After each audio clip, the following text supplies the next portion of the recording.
اللهم ارحمنا بالقرآن واجعله لنا إماما ونورا وهدى ورحمة. أعوذ بالله من الشيطان الرجيم. بسم الله الرحمن الرحيم. السلام عليكم ورحمة الله وبركاته. Alhamdulillahi Rabbil Alamin. Wa bihi nasta'inu ala umuri dunya waddin. Nasta'inuhu wa nastaghfiruh. Wa na'udzu billahi min shururi anfusina wa min sayyiati a'malina. Faman yahdihillahu fala mudilla lahu wa man yudlil fala hadiya lahu. أشهد أن لا إله إلا الله وحده لا شريك له وأشهد أن محمدا عبده ورسوله لا نبي بعده أما بعد. Kita bersyukur kepada Allah Subhanahu wa taala dan tidak henti-hentinya bersyukur, karena tidak henti-hentinya pula kita menerima nikmat dari Allah. Kita bersyukur dengan mengucapkan alhamdulillahirabbil alamin. Tidak lupa pula bersalawat kepada Rasulullah. Sesungguhnya Allah dan malaikat bersalawat kepada Rasulullah. Maka kita pula diperintahkan untuk bersalawat kepada Rasulullah, sehingga kita sama-sama dengan Allah dan malaikat bersalawat kepada Rasulullah. Kita bersalawat kepada Rasulullah dengan mengucapkan Allahumma salli ala Sayyidina Muhammad wa ala ali Sayyidina Muhammad. Dan Allah perintahkan kita bersalawat dan seterusnya bersalam. Ya ayyuhalladzina amanu sallu alaihi wa sallimu taslima. Bersalawatlah kepada Rasulullah dan bersalamlah kepada Rasulullah. Kita bersalam kepada Rasulullah dengan mengucapkan Assalamu alayka ya Rasulullah. Alhamdulillah, pada malam hari ini kita dipertemukan kembali oleh Allah Subhanahu wa taala di rumahnya yang mulia ini, yaitu dalam acara menyambut bulan suci Ramadan. Biasanya kata menyambut kita gunakan untuk tamu, menyambut tamu. Apabila tamu itu agung, maka kita akan menyambutnya dengan sungguh-sungguh, dengan sukacita. Dan bulan Ramadan adalah tamu yang agung, maka hendaklah kita menyambutnya dengan sungguh-sungguh dan sukacita. Rasulullah pun juga menyambut bulan suci Ramadan. Kesungguhan Rasulullah dalam menyambut bulan suci Ramadan ditunjukkan dengan banyak beribadah puasa pada bulan Rajab dan bulan Sya'ban. Maka bulan Ramadan adalah tamu agung yang akan datang dan sepatutnya kita menyambutnya. Ada istilah di dalam bahasa Arab namanya tarhib Ramadan, menyambut Ramadan. Tetapi kapan kita baru mampu menyambut Ramadan itu dengan sungguh-sungguh, dengan sukacita? Apabila kita mengenal Ramadan. Begitu juga dengan tamu. Kapan kita menyambut tamu itu dengan sungguh-sungguh dan sukacita? Kalau kita mengenal tamu yang akan datang itu. Kalau kita tak mengenal orang yang akan datang itu, maka kita menyambutnya biasa saja, dan mungkin tak menyambutnya. Tetapi kalau kita mengenal orang yang akan datang itu adalah tamu agung, yang mulia,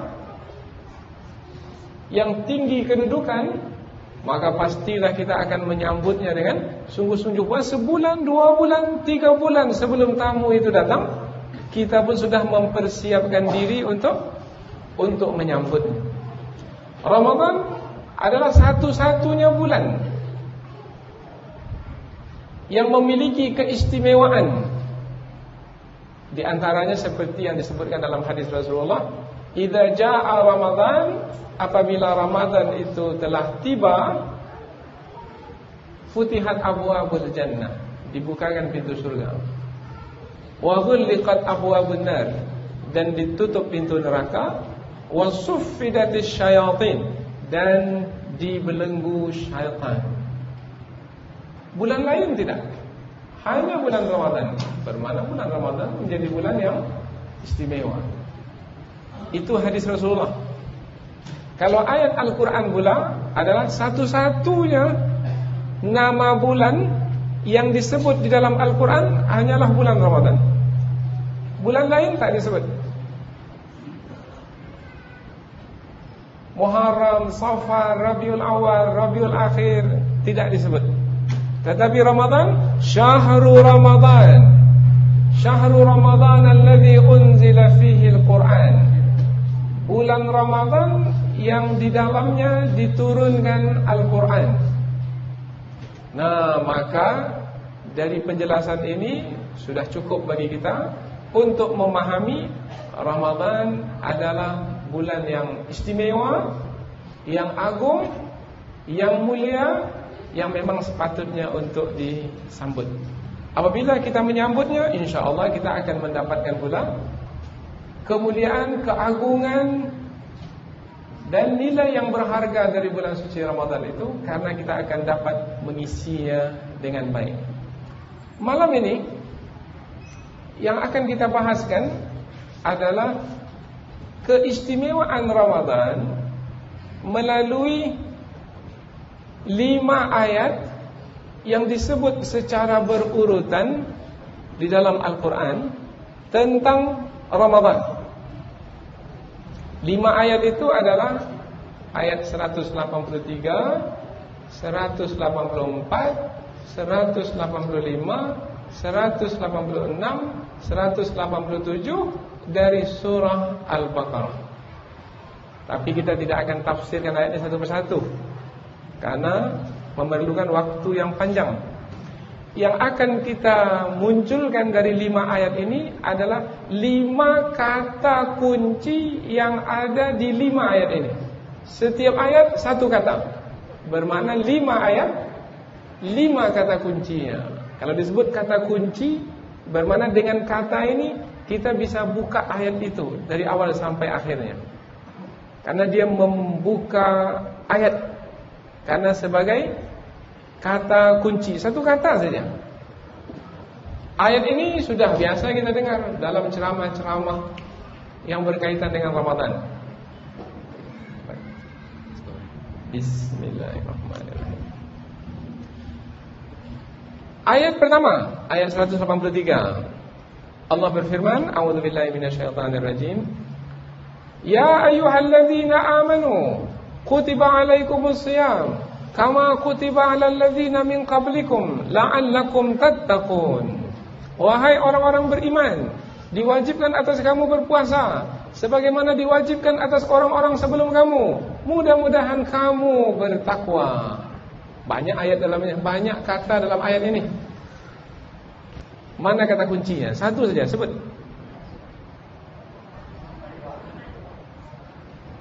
As-siyam, puasa. Itu kata kunci. Kalau la'allakum tattaqun, banyak ayat lain yang juga akhirnya la'allakum tattaqun. Tetapi yang menjadikan ayat ini menjadi khusus adalah as-siyam. As-siyam, puasa. Pegang satu kata kunci ini. Kita pindah ke ayat berikutnya. Apa kata kunci di ayat berikutnya? Ayyaman ma'dudat. Faman kana minkum maridan aw ala safarin fa'iddatun min ayyamin ukhra. Wa 'alal ladzina yutiqunahu fidyatun ta'amu miskin faman tatawwa'a khairan fahuwa khairul lahu wa an tasumu khairul lakum in kuntum ta'lamun. Beberapa hari yang berbilang atau yang terbilang, Itulah hari-hari berpuasa. Maka apabila di antara kamu sakit atau dalam perjalanan, kemudian tidak mampu berpuasa, tidak mengapa tidak berpuasa, tetapi hendaklah dia menggantinya pada hari yang lain. Kalau memang sudah tak mampu juga menggantinya pada hari yang lain, maka dipersilahkan untuk membayar fidyah. Satu hari yang ditinggalkan, bayar fidyah, memberi makan fakir miskin satu hari.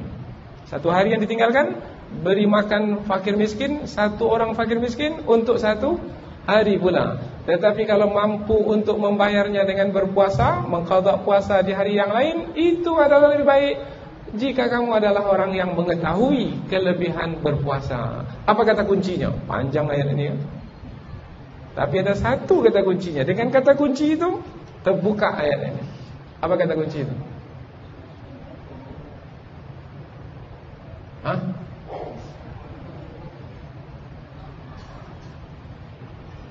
Kalaulah ada di depan kita Al-Quran, maka bisa dicari mana dia kata.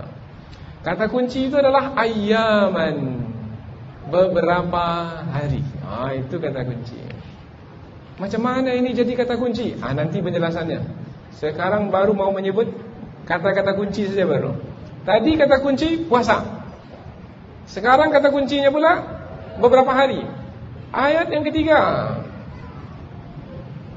Beberapa hari yang terbilang itu adalah syahrul Ramadan, bulan Ramadan, allazi unzila fihi al-Quran, yang di dalamnya diturunkan Al-Quran. Hudan linnasi wa bayyinatin minal huda wal furqan, yang mana Al-Quran itu adalah sebagai petunjuk bagi manusia, dan juga dia sebagai pembeda dari petunjuk tersebut, menjelaskan mana yang benar, mana yang salah, mana yang baik, mana yang buruk. Kemudian diulang lagi sekali lagi, barang siapa di antara kamu yang sakit atau dalam musafir, maka tidak mengapa dia tidak berpuasa, tapi hendaklah dia ganti di hari yang lain. Allah tidak menginginkan kesusahan bagimu, Allah menginginkan kemudahan untukmu. Sempurnakanlah puasa sampai 1 bulan, kemudian bertakbirlah memuji Allah di hari raya. Mudah-mudahan kamu bersyukur. Apa kata kuncinya? Panjang betul ayatnya kan. Tak nampak lagi kata kuncinya. Kata kuncinya adalah yang tak disebutkan dalam ayat sebelumnya, dan menjadi ciri khas ayat ini. Itu kata kunci itu.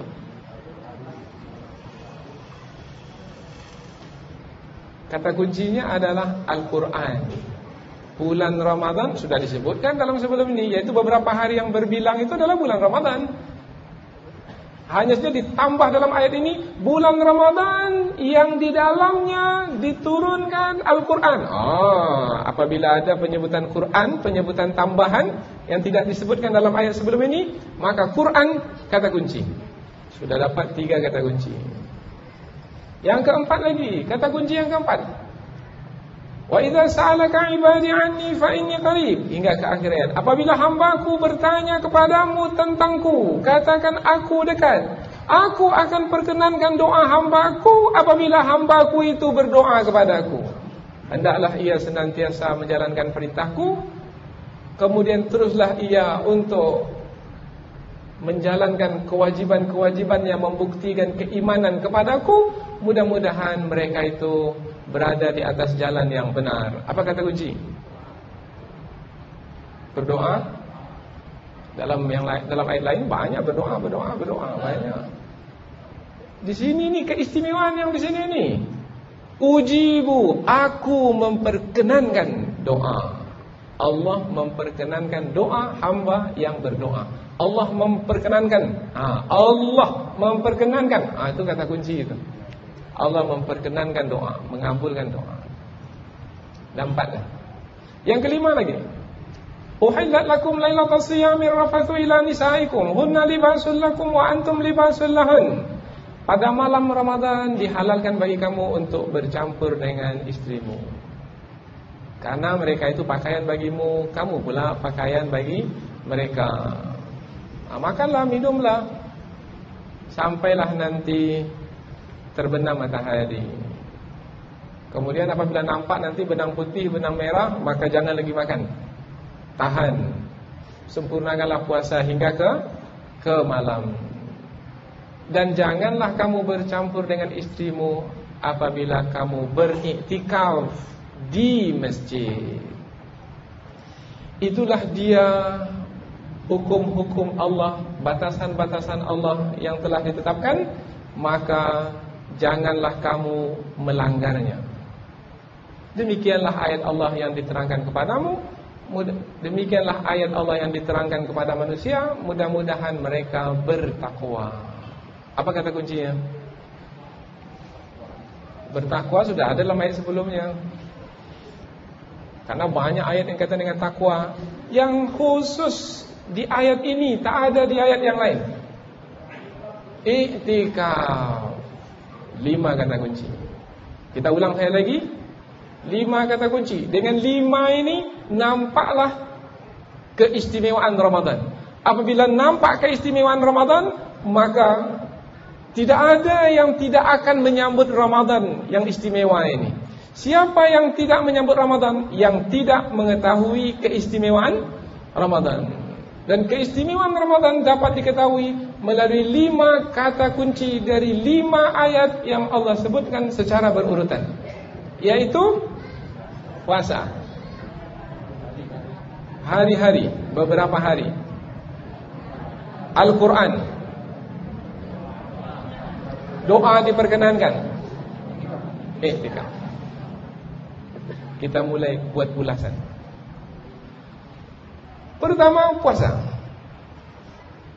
Keistimewaan Ramadan adalah berpuasa di siang harinya. Ada 12 bulan, tetapi bulan Ramadan yang Allah pilih untuk diwajibkan puasa di siang harinya. Apabila Allah memilih, tak sama dengan kita memilih. Kalau kita memilih, boleh jadi yang dipilih itu baik, boleh jadi yang dipilih itu tidak baik. Tapi kalau Allah yang memilih, maka pastilah yang dipilih itu baik. Karena yang memilih yang maha mengetahui. Nah, sekarang bulan Ramadan adalah bulan pilihan Allah. Dari 12 bulan yang ada, Allah pilih satu, maka jadilah ia terbaik. Dengan pilihan Allah saja sudah terbaik, apalagi dengan mewajibkan kewajiban puasa di siang harinya, maka menjadi lebih baik lagi. Waktu itu baik, satu, dengan kita pilih waktu itu. Satu lagi, dengan peristiwa yang berlaku di waktu itu, menjadi lebih baik. Umpamanya kita pilih apa? 17 Agustus. Nah, pilih saja 17, tidak 16, tidak 18, memilih saja. Itu sudah baik tanggal 17. Apalagi peristiwa berlaku pada tanggal 17, kemerdekaan Indonesia, maka menjadi lebih istimewa lagi. Puasa. Karena kata kunci tadi adalah puasa di bulan Ramadan. Puasa ini apa makna puasa ini? Menahan. Menahan apa? Hawa nafsu. Dari apa? Dari berkehendak mau makan, mau minum, mau berhubungan suami istri. Puasa menahan. Menahan kehendak hawa nafsu. Ada 2 yang berkeinginan di dalam hati kita. Satu iman berkeinginan, satu lagi nafsu berkeinginan. Ini mau mendengar pengajian ini keinginan siapa ini? Keinginan iman. Yang mengantuk-ngantuk, yang tidur-tidur itu keinginan apa itu?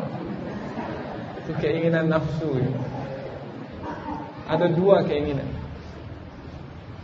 Mau memberikan harta untuk disedekahkan supaya masjid kita ini sesuai dan senang kita menghuninya nanti, itu keinginan iman.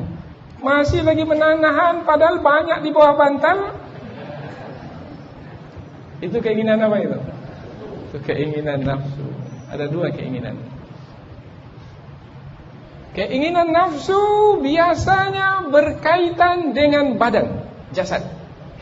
Kalau lapar, mau apa? Makan. Kalau haus, mau minum. Kalau sudah capek, mau tidur. Ini kaitan dengan badan. Lapar, haus, capek, itu adalah keinginan hawa nafsu. Selama 11 bulan kita itu hanya menyampaikan keinginan badan. Makan, minum, tidur. Lalu keinginan iman terabaikan. Ada keinginan iman, salat 5 waktu. Memang salat sepanjang masa, setiap bulan, setiap hari. Tetapi berpuasa tidak. Nah, sementara puasa itu mengabaikan keinginan nafsu terhadap jasad, maka tadi kita sebut menahan. Menahan apa? Menahan kehendak hawa nafsu. Jadi kita sudah tak fikir makan, tak fikir minum, tidak lagi fikir untuk badan kita. Yang kita fikir adalah roh, membangunkan kerohanian yang beriman kepada Allah. Di situ nampaklah tingginya nilai puasa, yaitu membangunkan roh yang ada pada diri kita. Dan yang menentukan nilai kita bukan badan kita. Yang menentukan nilai kita adalah kerohanian kita. Siapa yang paling mulia di antara kita ini? Yang paling besar badan? Tidak. Yang paling tinggi kedudukan? Tidak. Yang paling kaya harta?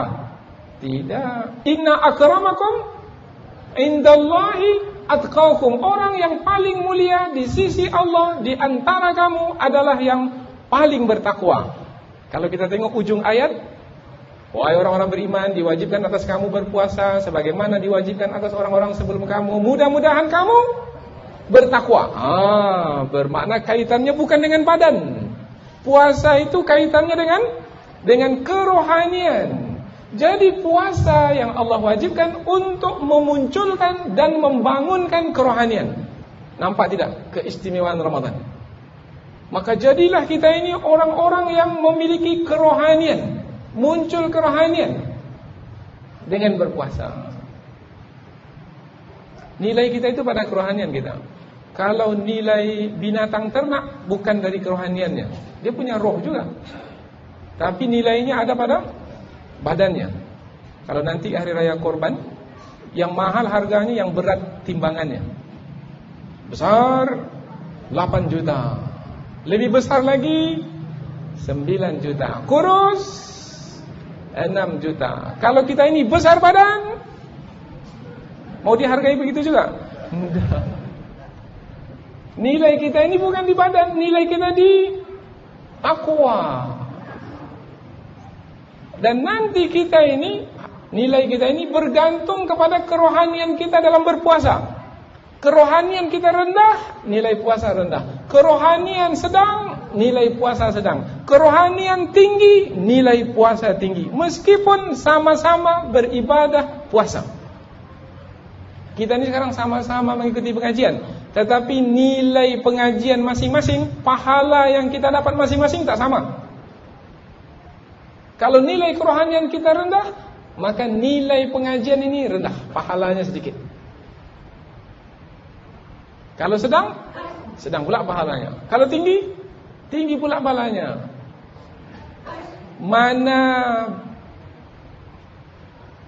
Bagaimana cara mengetahuinya? Yang rendah, yang sedang, dan yang tinggi ini. Kita ini yang rendah, yang sedang, atau yang tinggi? Tak tahu. Nanti di akhir pengajian akan kita beritahu. Dan nanti puasa kita pun juga begitu. Puasa yang mana yang kita lakukan itu? Puasa yang rendah nilai, atau puasa yang sedang nilainya, atau puasa yang tinggi nilainya, atau tak ada nilai? Karena Rasulullah juga menyebut, ada orang yang berpuasa tak ada nilainya. Rubba sa'imin laisa hazzuhu min siyamihi illa al-ju'u wal 'atas. Berapa ramai orang yang berpuasa, tidaklah dia dapatkan dari puasanya kecuali hanya lapar dan haus. Pembahasannya bukan yang tak punya nilai tapi rendah. Ada lagi yang sedang, ada lagi yang tinggi. Dan kita harap puasa kita adalah puasa yang tinggi. Seperti apa? Simpan dahulu. Mungkin setelah Isya nanti mungkin. Jadi tunggu sampai Isya. Yang pulang sebelum Isya tak dapatlah, rugi. Kerana ini yang sangat berharga ini. Sekarang kata kunci dahulu, puasa. Oh, jadi rupanya keistimewaan puasa disebut di ayat yang pertama adalah untuk memunculkan unsur yang menentukan nilai hidup kita, yaitu unsur ruh, yang selama ini terabai selama 11 bulan. Di 1 bulan dimunculkanlah kerohanian melalui puasa. Maka ibadah puasa ini untuk kebaikan kita. Allah tak perlukan apa-apa dari ibadah kita ini. Allah Maha Kaya. Ibadah kita manfaatnya kembali kepada diri kita sendiri. Dah selesai satu. Yang kedua pula lagi. Kata kunci yang kedua, ayyaman, beberapa hari. Kewajiban berpuasa bukan 1-2 hari. Kewajiban berpuasa 1 bulan. Mengapa 1 bulan? Mengapa tidak beberapa hari saja, 2-3 hari saja? Mengapa mesti 1 bulan? Pasti di situ ada rahasia itu. Allah Subhanahu wa taala yang menciptakan diri kita ini Maha mengetahui. Kalau 2-3 hari belum cukup untuk membangunkan kerohanian. Belum cukup. Tapi kalau 1 bulan, itu adalah masa yang cukup. Karena yang menciptakan kita pastilah Maha mengetahui tentang diri kita. Baru cukupnya membangun kerohanian kalau berpuasa selama 1 bulan.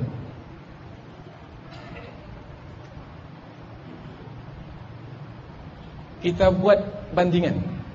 Karena dengan bandingan ini nampak. Kalau mau nampak antara rumah dengan masjid, buat bandingan. Oh, kalau ada kubahnya masjid. Kalau petak macam ini rumah. Ada mihrabnya, ini masjid. Kalau ruangan tamu, ruangan tengah, dapur, ini rumah. Ada bandingan. Sekarang kita buat bandingan. Dahulu Nabi Musa alaihi salam, sebelum menerima kitab suci Taurat, Allah panggil Nabi Musa, wahai Musa, ke sini, ke Bukit Tur Sina. Bukit Tur Sina, naik atas bukit. Tinggi bukit ni. Beberapa tahun yang lalu kami jemaah Masjid Agung naik ke atas bukit ni. Pukul 12 malam, mulai dari kaki bukit sampai ke puncak bukit, 8 pagi baru sampai. Bukit Tur Sina ini lebih kurang 3 kali Jabal Nur di Mekah. Jabal Nur yang di atasnya ada Gua Hira. Bukit Tur Sina itu lebih tinggi lagi. Batu saja.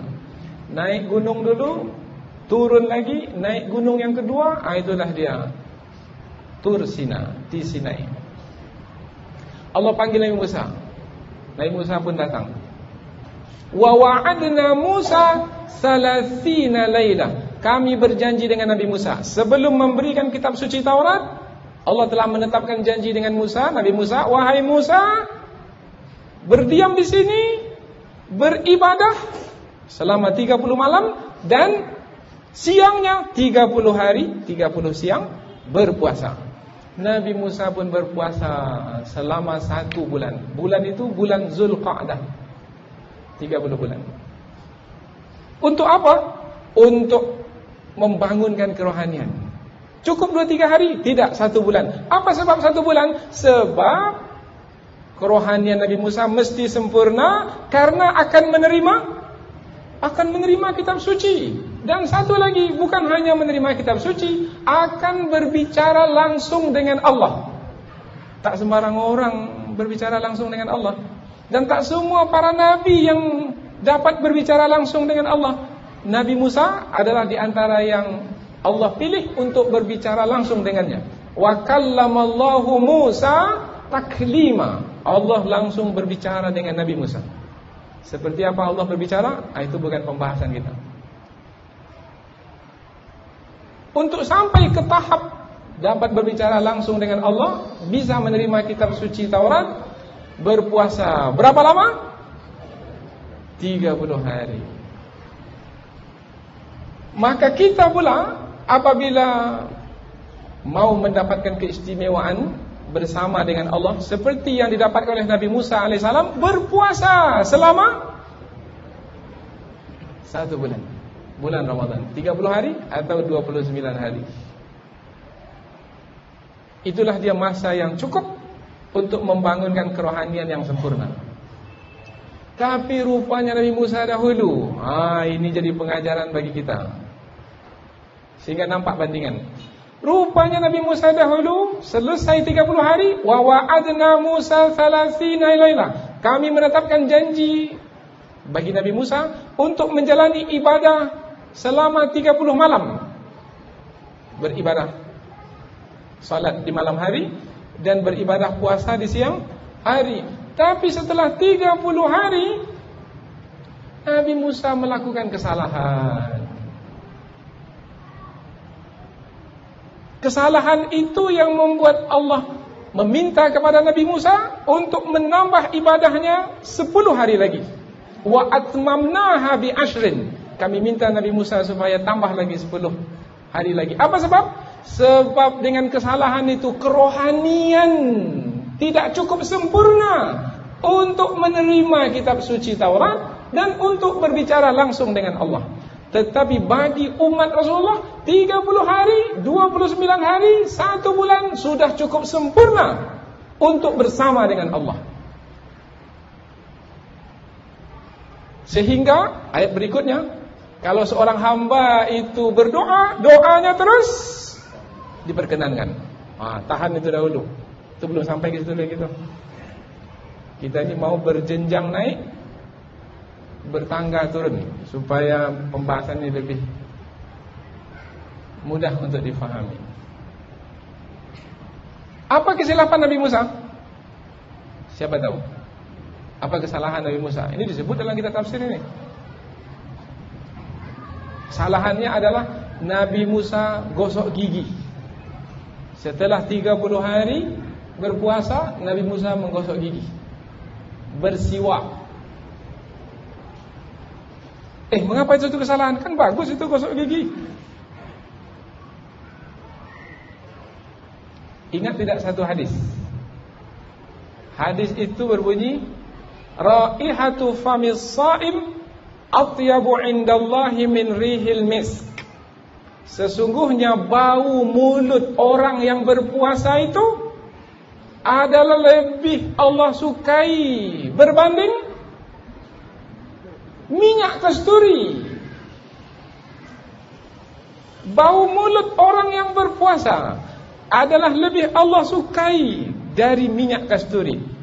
Allah lebih suka kepada bau mulut itu, tapi bau mulut itu pula yang dihilangkan oleh Nabi Musa. Bisa paham?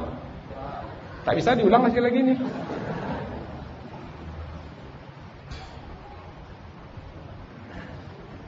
Bagi orang biasa mungkin itu bukan kesalahan, tetapi bagi seorang nabi yang akan menerima kitab suci dan yang akan dipilih oleh Allah untuk berbicara langsung dengannya, itu adalah satu kesalahan. Apa sebab?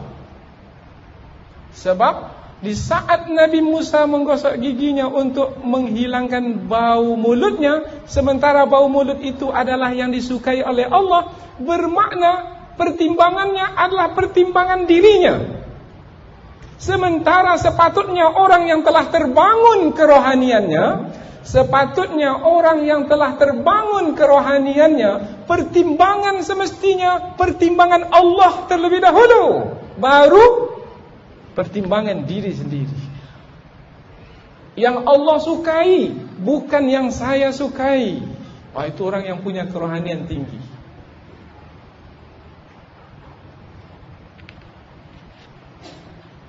Maka tambah 10 hari lagi wahai Musa. Fa atmamnaha bi ashrin fatamma miqatu rabbih 40 laila. Maka jadilah perjanjian dengan Allah itu 40 malam. Wa kallamahu rabbuhu. Maka Allah pun berbicara dengan Nabi Musa alaihi salam. Jadi ayyaman, beberapa hari, yang beberapa hari itu adalah 1 bulan, yang mana 1 bulan itu adalah masa yang cukup untuk membangunkan kerohanian yang sempurna. Jadi rugi sekali kalau tidak dapat menyempurnakan Ramadan 1 bulan penuh, karena tidak dapat sampai kepada kerohanian yang sempurna. Itu kata kunci yang kedua. Kata kunci yang ketiga, apa kata kunci yang ketiga tadi? Al-Quran. Kerohanian sudah dibangunkan dengan puasa, dan 1 bulan Ramadan setiap hari dibangunkan kerohanian. Sekarang membangunkan kerohanian itu dengan apa? Kalau malam hari dengan salat, siang hari dengan berpuasa, kemudian masa-masa yang dilalui itu dengan apa? Dengan membaca Al-Quran. Syahrul Ramadan alladzi unzila fihi Al-Quran. Bulan Ramadan yang di dalamnya diturunkan Al-Quran. Dan Al-Quran itu adalah sebagai zikir. Zikir. Inna nahnu nazzalna dzikr. Sesungguhnya kami telah menurunkan zikir. Zikir maknanya Al-Quran. Nah, apabila kita membaca Al-Quran, bermakna kita berzikir. Apabila kita berzikir, apa keistimewaannya? Berzikir dengan kerohanian yang muncul, kita berzikir, mengingat Allah. Fadhkuruni azkurkum. Ingat kepadaku, aku akan ingat kepadamu. Kamu mengingatku dengan membaca firmanku, aku akan mengingatmu apa yang kamu perlukan, apa yang kamu inginkan, apa yang kamu pohonkan. Silakan. Maka kata kunci berikutnya, apabila hambaku bertanya kepadamu, wahai Muhammad, hambaku yang dimasukkan itu siapa? Yang telah membangunkan kerohanian dengan puasa. Hambaku yang dimasukkan itu siapa? Yang telah menyempurnakan kerohaniannya itu dengan berpuasa 1 bulan sempurna. Hamba itu siapa? Hamba Allah itu siapa? Yang telah bersama Allah dengan membaca firman-firman Allah. Nah, hambaku itu dekat denganku. Tidak ada jarak antaraku dengan hambaku. Qarib. Apabila hambaku bertanya kepadamu, wahai Muhammad, katakan aku dekat. Apa mana dekat? Tidak ada jarak. Kalau masih ada jarak, jauh. Ada jarak, jauh. Tetapi kalau dekat, tidak ada jarak. Tidak ada dinding pemisah. Tidak ada hijab. Ketika itu hamba berdoa, maka doa pun diperkenankan. Oh, ini rahasia ini. Rahasia Ramadan.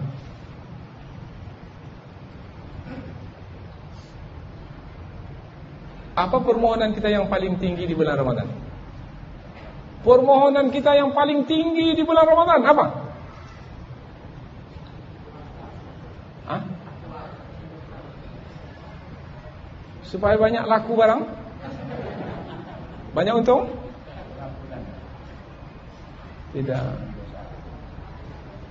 Satu kata kunci. Takwa umum.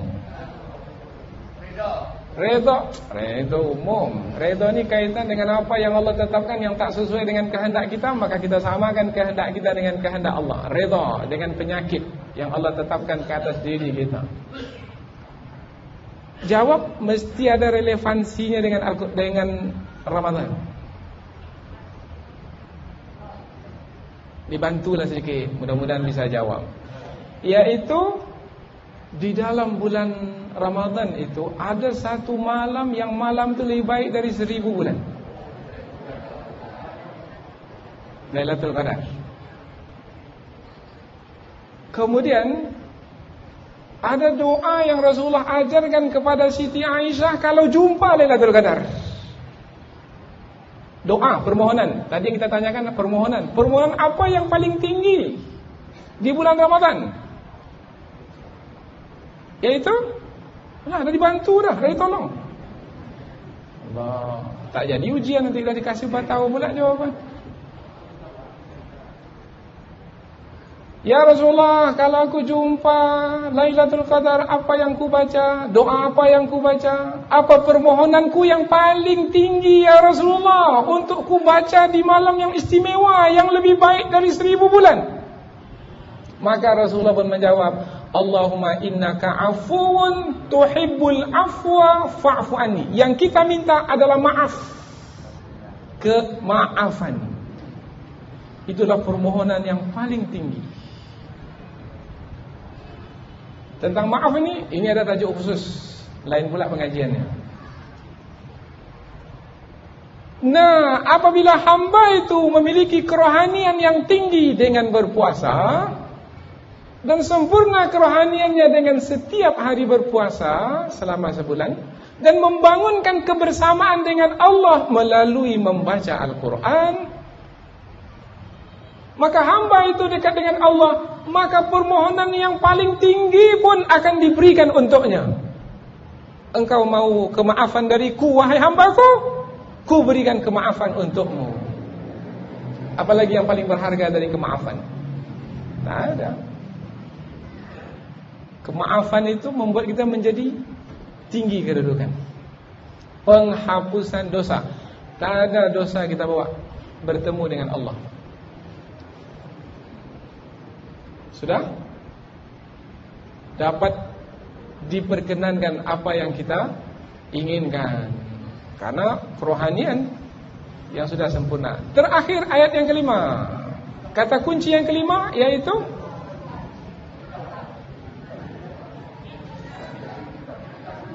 bagaimana? Itikaf. Itikaf, ya. Saya pikir yang keempat dan kelima kita ni. Kelima. Kata kunci di ayat yang kelima adalah i'tikaf. Apa makna i'tikaf? Berdiam di masjid. Rasulullah apabila sudah sampai Ramadan, khususnya 10 malam yang terakhir, Rasulullah tinggalkan rumah. Tak mau lagi berdiam di rumah. Kalau kita pula terbalik, di 10 malam terakhir itu berdiam di rumah, masjid pula kosong. 10 malam pertama ramai masjid, 10 malam terakhir rumah pula yang penuh. Tak apalah yang dibuat di rumah itu. Buat kue lah, jahit gorden lah, ngecat rumah lah, ada saja yang dibuat. Mestinya dibuat sebelum Ramadan. Ramadan itu sudah beribadah saja lagi, karena bulan Ramadan bulan ibadah. Baik, beriktikaf di masjid. Beriktikaf maknanya membatasi diri untuk tinggal di masjid saja. Itu mana beriktikaf. Kita tinggalkan rumah kita, berpindah sekarang kita ke rumah Allah. Hanya orang yang memiliki kerohanian yang sempurna saja yang mampu untuk berdiam di rumah Allah. Di rumah Allah ni tak ada fasilitas seperti di rumah kita. Di rumah kita bisa kita duduk di atas kursi, kipas bisa untuk kita sendiri, bisa berbaring di atas tempat tidur yang empuk, bisa berhibur dengan TV dan radio. Tapi kalau di sini tidak. Di sini hanya untuk beribadah saja. Maka dengan beriktikaf sempurna sudah kita membangunkan kerohanian, karena unsur tempat sudah menjadi pertimbangan kita. Tadi unsur waktu 1 bulan, sekarang pula unsur tempat. Kita ini ada 2 yang mesti kita pertimbangkan. 1 waktu, 1 lagi tempat. Karena kita ini tidak akan pernah terlepas dari 2 perkara ini, dari waktu dan dari tempat. Meja ini berada di sini, waktunya semenjak dia diletakkan sampai dia diangkat kembali. Tempatnya di sini. Apapun bergantung kepada 2, 1 waktu, 1 tempat. Nah sekarang waktu kita pertimbangkan, kita perhatikan. Tempat pula kita perhatikan pula. Kita berdiam di tempat, bukan di sembarang tempat, di rumah Allah. Maka sempurnalah kita membangunkan kerohanian. Waktu kita perhatikan, tempat pun kita perhatikan, perbuatan pun. Siang hari dengan berpuasa di rumah Allah itu, malam hari dengan beribadah di rumah Allah itu, dan menjalin hubungan dengan Allah melalui firman Allah. Tidakkah ini satu kerohanian yang sempurna? Maka apabila ini adalah satu kerohanian yang sempurna, maka kita tinggalkan yang tadinya kita ini disebut sebagai manusia, maka kita tinggalkan kedudukan kita sebagai manusia seperti kedudukan kita tinggalkan kedudukan kita sebagai kedudukan manusia biasa, sehingga menjadi berkedudukan seperti yang muncul kerohaniannya sepenuhnya. Bangsa apa yang muncul kerohanian sepenuhnya? Malaikat. Maka malaikat Jibril itu disebut dengan ruh. Tanazzalul malaikatu war-ruh. Ruh, rohani, kerohanian. Maka kedudukan kita seperti kedudukan malaikat. Kalau sudah seperti itu, maka tinggi sekali nilainya. Maka ayat yang kelima akhirnya Allah menyebutkan la'allahum yattaqun, mudah-mudahan mereka bertakwa. Karena 5 sudah didapatkan. Di ayat yang pertama Allah menyebut la'allakum tattaqun, mudah-mudahan kamu bertakwa. Di ayat yang kelima, mudah-mudahan mereka bertakwa. Apa beda antara mudah-mudahan kamu bertakwa dengan mudah-mudahan mereka bertakwa? Apa bedanya? Jawab ini selesai pengajian. Sesi pertama salat Isya, nanti kembali yang 3 tadi kita sampaikan. Apa bedanya? Mudah-mudahan kamu bertakwa. Satu lagi, mudah-mudahan mereka bertakwa.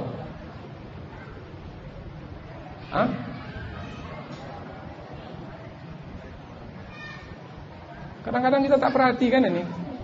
Kita tengok terjemahan sama saja. Ini mudah-mudahan kamu bertakwa. Kalau disebut kamu bermakna diajak berbicara. Mudah-mudahan kamu diajak berbicara. Mudah-mudahan mereka bertakwa, diajak berbicara. Mereka. Mudah-mudahan mereka bertakwa, diajak berbicara. Tidak diajak berbicara. Apa bedanya ini?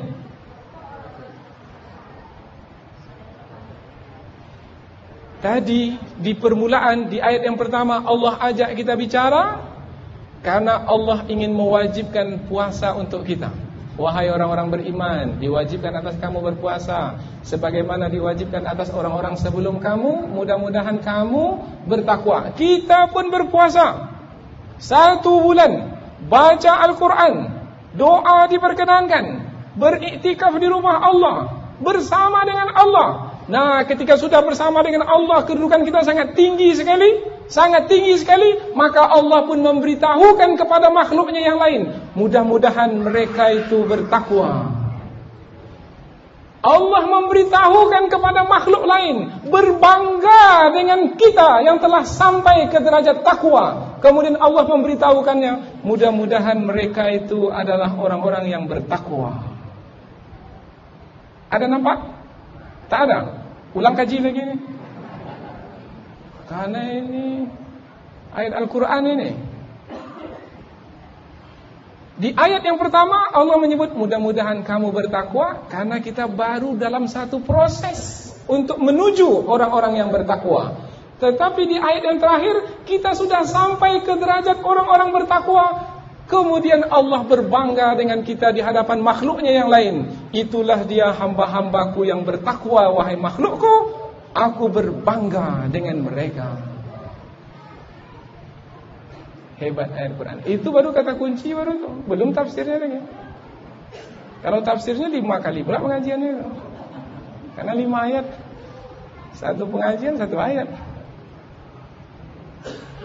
Dan ketika Allah menghimpunkannya dalam satu tempat, itu satu tempat, 83, 183, 184, 185, 186, 187, maka dia menjadi satu kesatuan.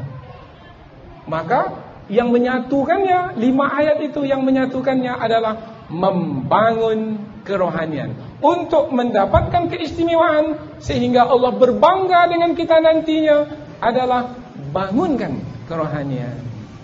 Hati-hati di bulan Ramadan. Ada kalanya kita tidak dapat membangun kerohanian disebabkan kita masih memperhatikan hawa nafsu kita. Petang-petang hari ada pasar Ramadan. Dah muncul hawa nafsu, beli itu, beli ini, beli itu, beli ini.